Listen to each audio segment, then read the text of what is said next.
Estimado público asistente, nos complacemos en anunciar la segunda llamada. Segunda. Hola, hola. Muy buenos días, tardes, noches, madrugadas. Quien quiera que sea que se encuentre al otro lado escuchando. Este capítulo originalmente lo iba a dedicar a leer un cuento de Horacio Quiroga, probablemente el más conocido de sus cuentos, El almohadón de plumas. Mi hermana me lo pidió. Según sus propias palabras, lo leyó por primera vez cuando estaba en preparatoria en la materia de literatura y quedó cautivada, y es su cuento adulto favorito. Busqué el cuento, lo volví a leer después de tantos años y tristemente descubrí que su lectura no excedía los 7 u 8 minutos. Pensé que era absurdo por el formato del podcast, una introducción de 5 minutos, un cuento de 8 y un cierre de 3. Pensé en hacer una lectura de 2 cuentos del autor, pero también me rompía el formato. No obstante, yo había prometido y iba a encontrar la forma de cumplir mi promesa. Comencé a quemarme las neuronas buscando una solución al enigma. En mitad de mi búsqueda me puse a releer los cuentos de Jorge Luis Borges y di con mi cuento favorito de él. Hacía 3-4 años que no lo leía y, oh sorpresa, oh desilusión, también es demasiado breve. Entonces surgió una idea. ¿Por qué no abrir una nueva sección en donde pueda compartir sin introducción y sin contarles mi vida y mis traumas cuentos cuya lectura no excede los 10 minutos, o si lo excede lo haga por muy poco? Porque, siendo cínicos, algunas veces se antoja disfrutar y dejarse conducir por el placer sin necesidad de escuchar la vida y los traumas de quien tenemos enfrente. Algunas veces solo nos apetece el placer instantáneo, sin tanto protocolo, sin tanta formalidad, sin tanta galantería y sin tanto previo, y para eso, qué mejor que un rapidín. Si quieren compartir conmigo este primer rapidín que, vale la pena recordarles, está especialmente dedicado a mi hermana, tenemos una cita este jueves en punto de las 18 horas. Bien, una vez hecho el comercial, demos paso al protocolo, la formalidad, la galantería y los previos de hoy, porque, óyeme bien lo que voy a decir, donde solo quieran rapidines, ahí no es. Yo habré tenido 5 o 6 años, no más, cuando escuché por primera vez la palabra asesino.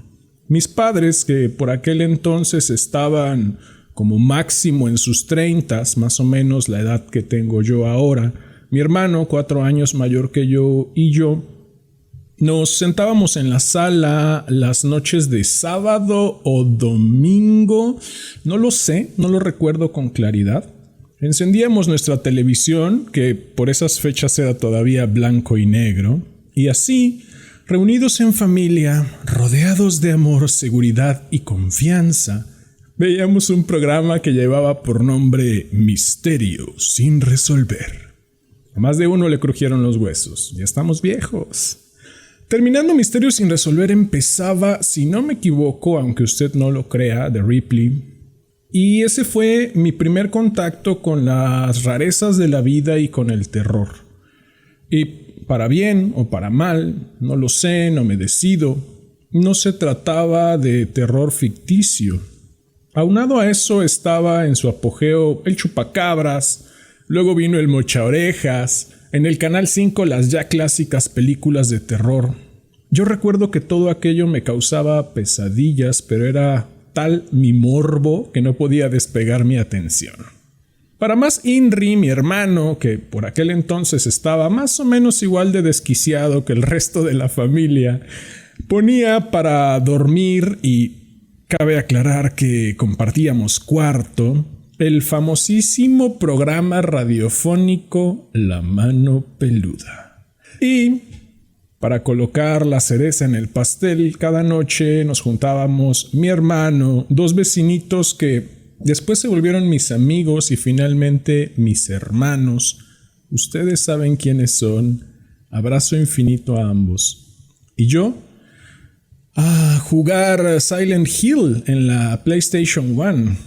Ahora comprenderán, o quizá no, mi mórbido humor y algunas de mis inclinaciones. En ese caldo de cultivo tan rico en terror, crecí hasta llegar a la pubertad. Y entonces vino el terror de ser puberto y entrar a la secundaria en una ciudad, Chilangolandia, en donde los morros son castrosos y pasados de lanza como solo lo son ahí. Encerrado en un salón con algo así como 60 alumnos y siendo yo un puberto con sobrepeso, fui blanco por prácticamente todo el tiempo que estuve ahí de maltrato escolar.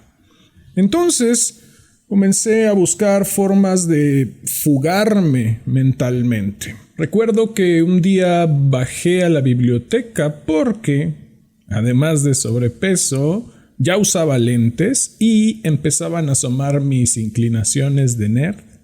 Jodido el asunto. En fin, recuerdo que bajé a la biblioteca, me acerqué al mostrador y le pedí a la bibliotecaria un libro de leyendas. Supongo que quería contrarrestar mi horror con más horror, no lo sé. La bibliotecaria buscó y finalmente salió con un libro entre las manos. No es de leyendas, me dijo, pero si lo que buscas es terror, esto es terror. ¿Lo quieres? Confieso que al principio no lo quería.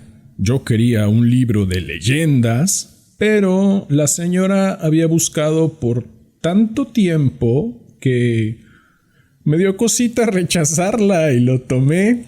En algún receso le di una ojeada y recuerdo que surgió un leve interés.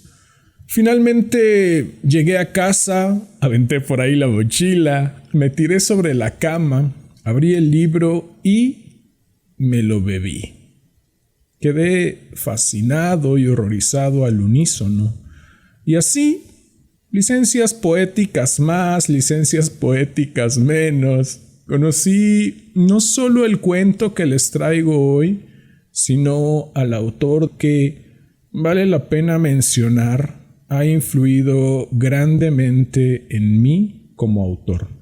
Este cuento se lo dedico a mi madre por leerme cuando era niño, a mi padre por regalarme aquella radiocasetera, al niño que fui por combatir el aburrimiento con tanta creatividad, a mi hermano por arrullarnos de manera tan especial, cabrón, a mis hermanos de otra madre por compartir horas de terror pegados a la consola, a la bibliotecaria de mi secundaria porque gracias a ella conocí a este maestro del relato, al puberto que fui por encontrar una pizca de refugio a su horror en el horror de las letras, al hombre que soy por tomar este sueño entre las manos y trabajar en tornarlo realidad. Y por último, no por ello menos importante, a ti, quien quiera que seas y desde donde sea que me estés escuchando.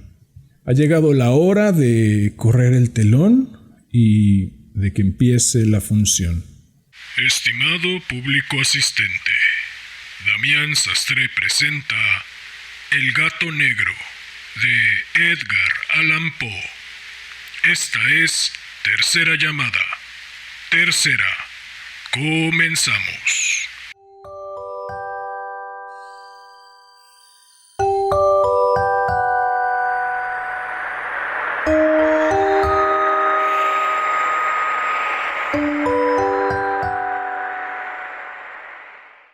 No espero ni pido que alguien crea en el extraño aunque simple relato que me dispongo a escribir.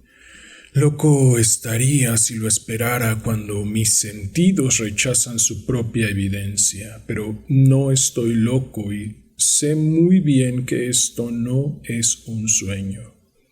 Mañana voy a morir y quisiera aliviar hoy mi alma. Mi propósito inmediato consiste en poner de manifiesto simple, sucintamente y sin comentarios una serie de episodios domésticos. Las consecuencias de esos episodios me han aterrorizado, me han torturado y por fin me han destruido, pero no intentaré explicarlos. Si para mí han sido horribles, para otros resultarán menos espantosos que barrocos. Más adelante tal vez aparecerá alguien cuya inteligencia reduzca mis fantasmas a lugares comunes. Una inteligencia más serena, más lógica y mucho menos excitable que la mía, capaz de ver en las circunstancias que temerosamente describiré una vulgar sucesión de causas y efectos naturales. Desde la infancia me destaqué por mi docilidad y bondad de mi carácter. La ternura que abrigaba mi corazón era tan grande que llegaba a convertirme en objeto de burla para mis compañeros. Me gustaban especialmente los animales y mis padres me permitían tener una gran variedad. Pasaba a su lado la mayor parte del tiempo y jamás me sentía más feliz que cuando les daba de comer o los acariciaba. Este rasgo de mi carácter creció conmigo y cuando llegué a la virilidad se convirtió en una de mis principales fuentes de placer. Aquellos que alguna vez han experimentado cariño hacia un perro fiel y sagaz no necesitan que me moleste en explicarles la naturaleza o la intensidad de la retribución que recibía. Hay algo en el generoso y abnegado amor de un animal que llega directamente al corazón de aquel que, con frecuencia, ha probado la falsa amistad y la frágil fidelidad del hombre. Me casé joven y tuve la alegría de que mi esposa compartiera mis preferencias. Al observar mi gusto por los animales domésticos, no perdía oportunidad de procurarme los más agradables de entre ellos. Teníamos pájaros, peces de colores, un hermoso perro, conejos, un monito y un gato. Este último era un animal de notable tamaño y hermosura, completamente negro y de una sagacidad asombrosa. Al referirse a su inteligencia, mi mujer, que en el fondo era no poco supersticiosa, aludía con frecuencia a la antigua creencia popular de que todos los gatos negros son brujas metamorfoseadas. No quiero decir que lo creyera seriamente y solo menciono la cosa porque acabo de recordarla. Plutón, tal era el nombre del gato. Se había convertido en mi favorito y mi camarada. Solo yo le daba de comer y él me seguía por todas partes en casa. Me costaba mucho impedir que anduviera tras de mí en la calle. Nuestra amistad duró así varios años, en el curso de los cuales enrojezco al confesarlo. Mi temperamento y mi carácter se alteraron radicalmente por culpa del demonio intemperancia. Día a día me fui volviendo más melancólico, irritable e indiferente hacia los sentimientos ajenos. Llegué incluso a hablar desacomedidamente a mi mujer y terminé por infligirle violencias personales. Mis favoritos, claro está, sintieron igualmente el cambio de mi carácter. No solo los descuidaba, sino que llegué a hacerles daño. Hacia Plutón, sin embargo, conservé suficiente consideración como para abstenerme de maltratarlo, cosa que hacía con los conejos, el mono y hasta el perro cuando, por casualidad o movidos por el afecto, se cruzaban en mi camino. Mi enfermedad, empero, se agravaba, pues ¿qué enfermedad es comparable al alcohol? Y finalmente el mismo Plutón, que ya estaba viejo y por lo tanto algo enojadizo, empezó a sufrir las consecuencias de mi mal humor. Una noche en que volvía a casa completamente embriagado después de una de mis correrías por la ciudad, me pareció que el gato evitaba mi presencia. Lo alcé en brazos, pero asustado por mi violencia me mordió ligeramente en la mano. Al punto se apoderó de mí una furia demoníaca y ya no supe lo que hacía. Fue como si la raíz de mi alma se separara de golpe de mi cuerpo. Una maldad más que diabólica, alimentada por la ginebra, estremeció cada fibra de mi ser. Sacando del bolsillo del chaleco un cortaplumas, lo abrí mientras sujetaba al pobre animal por el pescuezo y deliberadamente le hice saltar un ojo. Enrojezco, me abrazo, tiemblo mientras escribo tan condenable atrocidad. Cuando la razón retornó con la mañana, cuando hube disipado en el sueño los vapores de la orgía nocturna, sentí que el horror se mezclaba con el remordimiento ante el crimen cometido, pero mi sentimiento era débil y ambiguo, no alcanzaba a interesar al alma. Una vez me hundí en los excesos y muy pronto ahogué en vino los recuerdos de lo sucedido.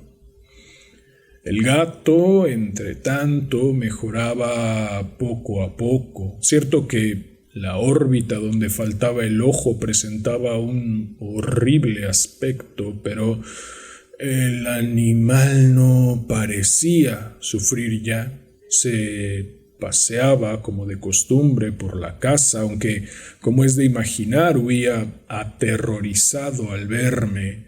Me quedaba aún bastante de mi antigua manera de ser para sentirme agraviado por la evidente antipatía de un animal que alguna vez me ha querido tanto, pero ese sentimiento no tardó en ceder paso a la irritación. Y entonces, para mi caída final e irrevocable, se presentó el espíritu de la perversidad. La filosofía no tiene en cuenta este espíritu y, sin embargo, tan seguro estoy de que mi alma existe como de que la perversidad es uno de los impulsos primordiales del corazón humano, una de las facultades primarias indivisibles, uno de esos sentimientos que dirigen el carácter del hombre. ¿Quién no se ha sorprendido a sí mismo 100 veces en momentos en que cometía una acción tonta o malvada por la simple razón de que no debía cometerla? ¿No hay en nosotros una tendencia permanente que enfrenta descaradamente al buen sentido y una tendencia a transgredir lo que constituye la ley por el solo hecho de serlo? Este espíritu de perversidad se presentó, como he dicho, en mi caída final, y el insondable anhelo que tenía mi alma de vejarse a sí misma, de violentar su propia naturaleza, de hacer mal por el mal mismo, me incitó a continuar y finalmente a consumar el suplicio que había infligido a la inocente bestia. Una mañana, obrando a sangre fría, le pasé un lazo por el pescuezo y lo ahorqué en la rama de un árbol. Lo ahorqué mientras las lágrimas manaban de mis ojos y el más amargo remordimiento me apretaba el corazón. Lo ahorqué porque recordaba que me había querido y porque estaba seguro de que no me había dado motivo para matarlo. Lo ahorqué porque sabía que al hacerlo cometía un pecado mortal que comprometería mi alma hasta llevarla, si ello fuera posible, más allá del alcance de la infinita misericordia del Dios más misericordioso y más terrible. La noche de aquel mismo día en que cometí tan cruel acción me despertaron gritos de incendio. Las cortinas de mi cama eran una llama viva y toda la casa estaba ardiendo. Con gran dificultad pudimos escapar de la conflagración, mi mujer, un sirviente y yo. Todo quedó destruido, mis bienes terrenales se perdieron y desde ese momento tuve que resignarme a la desesperanza. No incurriré en la debilidad de establecer una relación de causa y efecto entre el desastre y mi criminal acción, pero estoy detallando una cadena de hechos y no quiero dejar ningún eslabón incompleto. Al día siguiente del incendio acudí a visitar las ruinas. Salvo una, las paredes se habían desplomado. Las que quedaban en pie eran un tabique divisorio de poco espesor situado en el centro de la casa y contra el cual se apoyaba antes la cabecera de mi lecho. El enlucido había quedado a salvo de la acción del fuego, cosa que atribuí a su reciente aplicación. Una densa muchedumbre habíase reunido frente a la pared y varias personas parecían examinar parte de la misma con gran atención y detalle. Las palabras extraño, curioso y otras similares excitaron mi curiosidad. Al aproximarme vi que en la blanca superficie, grabada como un bajorrelieve, aparecía la imagen de un gigantesco gato. El contorno tenía una nitidez verdaderamente maravillosa. Había una soga alrededor del pescuezo del animal. Al descubrir esta aparición, ya que no podía considerarla otra cosa, me sentí dominado por el asombro y el terror, pero la reflexión vino luego en mi ayuda. Recordé que había ahorcado al gato en un jardín contiguo a la casa. Al producirse la alarma de incendio, la multitud había invadido inmediatamente el jardín. Alguien debió de cortar la soga y tirar al gato en mi habitación por la ventana abierta. Sin duda, habían tratado de despertarme en esa forma. Probablemente la caída de las paredes comprimió a la víctima de mi crueldad contra el enlucido recién aplicado, cuya cal, junto con la acción de las llamas y el amoníaco del cadáver, produjo la imagen que acababa de ver. Si bien en esta forma quedó satisfecha mi razón, ya que no mi conciencia, sobre el extraño episodio, lo ocurrido impresionó profundamente mi imaginación. Durante muchos meses no pude librarme del fantasma del gato y en todo ese tiempo dominó mi espíritu un sentimiento informe que se parecía sin serlo al remordimiento. Llegué al punto de lamentar la pérdida del animal y buscar entre los viles antros que habitualmente frecuentaba algún otro de la misma especie y apariencia que pudiera ocupar su lugar. Una noche en que, borracho a medias, me hallaba en una taberna más que infame, reclamó mi atención algo negro posado sobre uno de los enormes toneles de ginebra que constituían el principal moblaje del lugar. Durante algunos minutos había estado mirando dicho tonel y me sorprendió no haber advertido antes la presencia de la mancha negra en lo alto. Me aproximé y la toqué con la mano. Era un gato negro, muy grande, tan grande como Plutón y absolutamente igual a este, salvo un detalle. Plutón no tenía el menor pelo blanco en el cuerpo, mientras este gato mostraba una vasta aunque indefinida mancha blanca que le cubría casi todo el pecho. Al sentirse acariciado, se enderezó prontamente, ronroneando con fuerza, se frotó contra mi mano y pareció encantado de mis atenciones. Acababa, pues, de encontrar el animal que precisamente andaba buscando. De inmediato propuse su compra al tabernero, pero me contestó que el animal no era suyo y que jamás lo había visto antes ni sabía nada de él. Continué acariciando al gato y cuando me disponía a volver a casa, el animal pareció dispuesto a acompañarme. Le permití que lo hiciera, deteniéndome una y otra vez para inclinarme y acariciarlo. Cuando estuvo en casa, se acostumbró a ella de inmediato y se convirtió en el gran favorito de mi mujer. Por mi parte, pronto sentí nacer en mí una antipatía hacia aquel animal. Era exactamente lo contrario de lo que había anticipado, pero sin que pueda decir cómo ni por qué, su marcado cariño por mí me disgustaba y me fatigaba.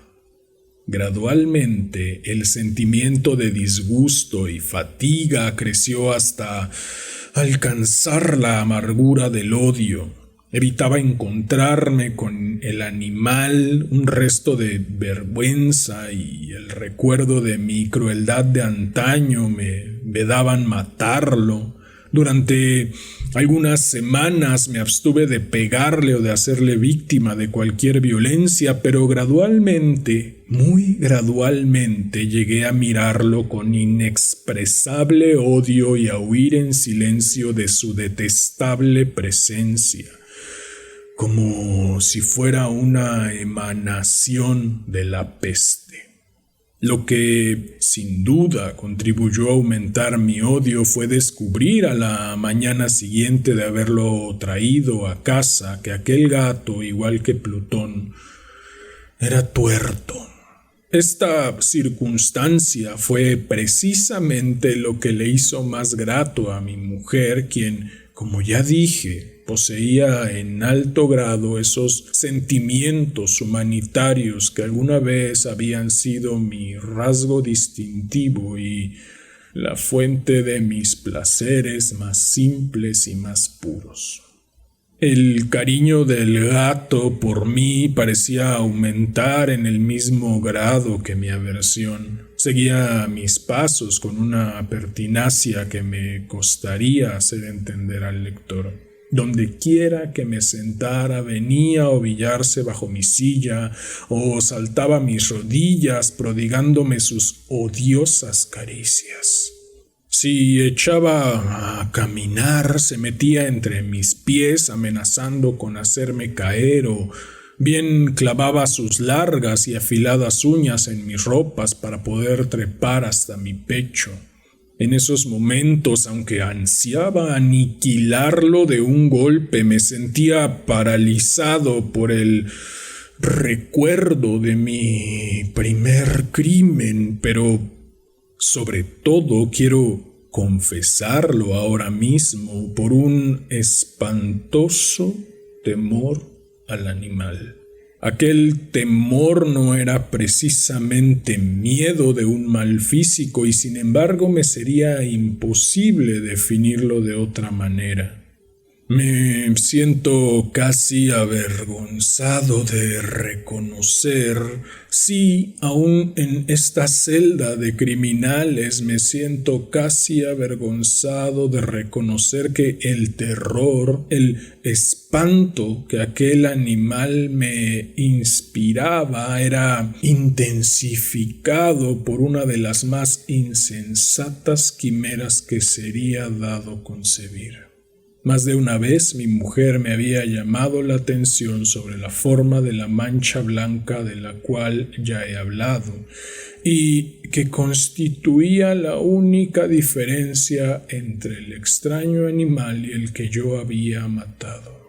El lector recordará que esta mancha, aunque grande, me había aparecido al principio de forma indefinida, pero gradualmente de manera tan imperceptible que mi razón luchó durante largo tiempo por rechazarla como fantástica.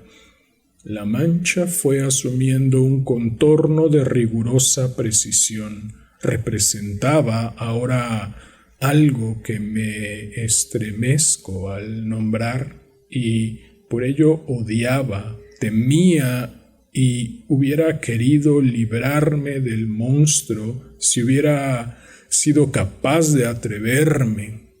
Representaba, digo, la imagen de una cosa atroz, siniestra, la imagen del patíbulo. Oh, lúgubre y terrible máquina del horror y del crimen, de la agonía y de la muerte. Me sentí entonces más miserable que todas las miserias humanas. Pensar que una bestia cuyo semejante había yo destruido desdeñosamente, una bestia era capaz de producir tan insoportable angustia en un hombre creado a imagen y semejanza de Dios. Ay, ni de día ni de noche pude ya gozar de la bendición del reposo. De día aquella criatura no me dejaba un instante solo, de noche despertaba hora a hora de los más horrorosos sueños para sentir el ardiente aliento de la cosa en mi rostro y su terrible peso, pesadilla encarnada de la que no me era posible desprenderme, apoyado eternamente sobre mi corazón. Bajo el agobio de tormentos semejantes sucumbió en mí lo poco que me quedaba de bueno. Solo los malos pensamientos disfrutaban ya de mi intimidad, los más tenebrosos, los más perversos pensamientos. La melancolía habitual de mi humor creció hasta convertirse en aborrecimiento de todo lo que me rodeaba y de la entera humanidad, y mi pobre mujer, que de nada se quejaba, llegó a ser la habitual y paciente víctima de los repentinos y frecuentes arrebatos de ciega cólera a que me abandonaba.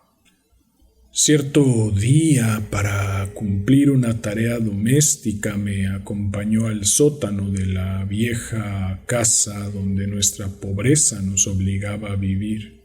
El gato me siguió mientras bajaba la empinada escalera y estuvo a punto de tirarme cabeza abajo, lo cual me exasperó hasta la locura. Alzando un hacha y olvidando en mi rabia los pueriles temores que hasta entonces habían detenido mi mano, descargué un golpe que hubiera matado instantáneamente al animal de haberlo alcanzado, pero la mano de mi mujer detuvo su trayectoria. Entonces, llevado por su intervención a una rabia más que demoníaca, me zafé de su brazo y le hundí el hacha en la cabeza. Sin un solo quejido, cayó muerta a mis pies. Cumplido este espantoso asesinato, me entregué al punto y con toda sangre fría la tarea de ocultar el cadáver. Sabía que era imposible sacarlo de casa tanto de día como de noche sin correr el riesgo de que algún vecino me observara. Diversos proyectos cruzaron mi mente. Por un momento pensé en descuartizar el cuerpo y quemar los pedazos. Luego se me ocurrió cavar una tumba en el piso del sótano. Pensé también si no convenía arrojar el cuerpo al pozo del patio o meterlo en un cajón como si se tratara de una mercadería común y llamar a un mozo de cordel para que lo retirara de casa, pero al fin di con lo que me pareció el mejor expediente y decidí emparedar el cadáver en el sótano, tal como se dice que los monjes de la Edad Media emparedaban a sus víctimas. El sótano se adaptaba bien a este propósito. Sus muros eran de material poco resistente y estaban recién revocados con un mortero ordinario que la humedad de la atmósfera no había dejado endurecer. Además, en una de las paredes se veía la saliencia de una falsa chimenea, la cual había sido rellenada y tratada de manera semejante al resto del sótano. Sin lugar a dudas, sería muy fácil sacar los ladrillos en esa parte, introducir el cadáver y tapar el agujero como antes, de manera que ninguna mirada pudiese descubrir algo sospechoso.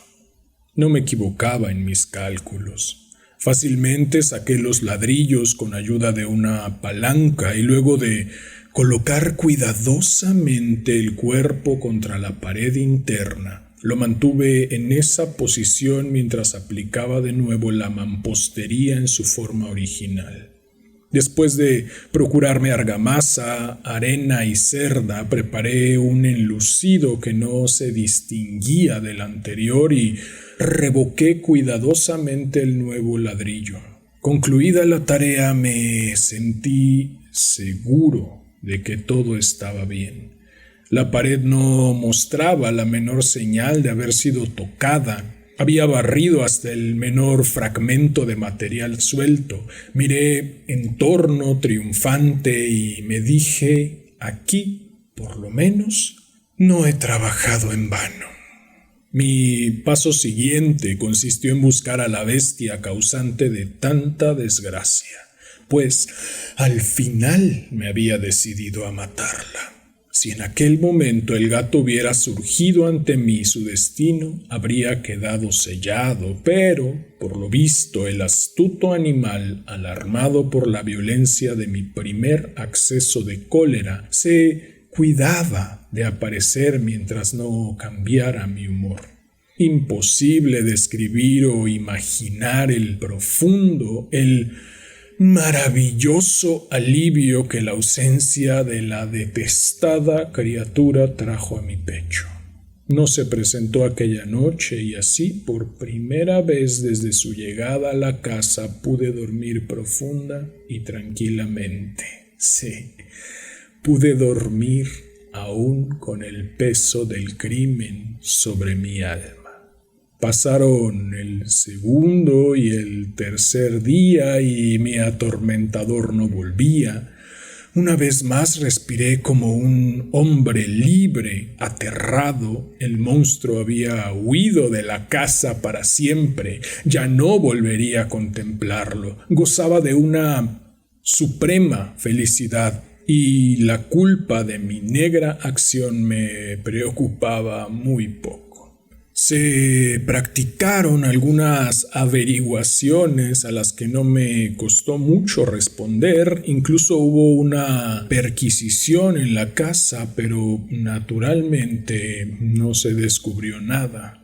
Mi tranquilidad futura me parecía asegurada. Al cuarto día del asesinato, un grupo de policías se presentó inesperadamente y procedió a una nueva y rigurosa inspección. Convencido de que mi escondrijo era impenetrable, no sentí la más leve inquietud. Los oficiales me pidieron que los acompañara en su examen, no dejaron hueco ni rincón sin revisar. Al final, por tercera o cuarta vez, bajaron al sótano. Los seguí sin que me temblara un solo músculo. Mi corazón latía tranquilamente como el de aquel que duerme en la inocencia. Me pasé de un lado al otro del sótano. Había cruzado los brazos sobre el pecho y andaba tranquilamente de aquí para allá. Los policías estaban completamente satisfechos y se disponían a marcharse. La alegría de mi corazón era demasiado grande para reprimirla. Ardía en deseos de decirles por lo menos una palabra como prueba de mi triunfo y confirmar doblemente mi inocencia. «Caballeros», dije por fin cuando el grupo subía la escalera, «me alegro mucho de haber disipado sus sospechas. Les deseo felicidad y un poco más de cortesía. Dicho sea de paso, caballeros, esta casa está muy bien construida». En mi frenético deseo de decir alguna cosa con naturalidad, casi no me daba cuenta de mis palabras. Repito que es una casa de excelente construcción. Estas paredes, ya se marchan ustedes, caballeros, tienen una gran solidez. Y entonces, arrastrado por mis propias bravatas, golpeé fuertemente con el bastón que llevaba en la mano sobre la pared del enladrillado, tras de la cual se hallaba el cadáver de la esposa de mi corazón. Que Dios me proteja y me libre de las garras del archidemonio. Apenas había cesado el eco de mis golpes cuando una voz respondió desde dentro de la tumba. Un quejido sordo y entrecortado al comienzo, semejante al sollozar de un niño que luego creció rápidamente hasta convertirse en un largo, agudo y continuo alarido anormal, como inhumano, un aullido, un clamor de lamentación, mitad de horror, mitad de triunfo, como solo puede haber brotado en el infierno de la garganta de los condenados en su agonía y de los demonios exultantes en la condenación. Hablar de lo que pensé en ese momento sería locura. Presa de vértigo fui tambaleándome hasta la pared opuesta. Por un instante el grupo de hombres en la escalera quedó paralizado del terror. Luego, una docena de robustos brazos atacaron la pared, que cayó de una pieza. El cadáver, ya muy corrompido y manchado de sangre coagulada, apareció de pie ante los ojos de los espectadores. Sobre su cabeza, con la roja boca abierta y el único ojo como de fuego, estaba agazapada la horrible bestia cuya astucia me había inducido al asesinato y cuya voz delatora me entregaba al verdugo. Había emparedado al monstruo en la tumba.